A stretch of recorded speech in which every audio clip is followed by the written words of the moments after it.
EVMच्या कृपेने मिळालेलं बहुमत आणि त्या बहुमतानंतर आत्ता सरकार स्थापनेसाठी सुरू असलेली रस्सीखेच, ज्या प्राणांतिक तडफेने एकनाथ शिंदे साम दाम दंडभेद भावनिक दबाव हे सगळे फंडे वापरत आहेत, या फंड्यावर सन्मान्य संजय राऊत साहेबांनी अत्यंत सटीक विश्लेषण केलं. पण यावर गुलाब पाटील असं म्हणत आहेत की नाही, राऊत साहेबांना तर आगीत तेल टाकायची सवय आहे. गुलाबराव, चला एका मिनिटासाठी मान्य केलं की आगीत तेल टाकले, पण याचा अर्थ तुम्ही हे तर मान्य करता की आग लागली आहे, रान पेटलं आहे. गुलाबराव, आता जर इतकं रान पेटलेलंच आहे तर 5 तारखेच्या आधी काहीही करून ते विझवण्याचे प्रयत्न करा.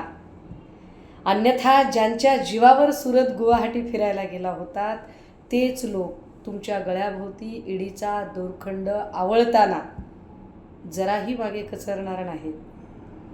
बाकी काही नाही, बहीण म्हणून काळजी वाटली, तुमचं तुम्ही ठरवा.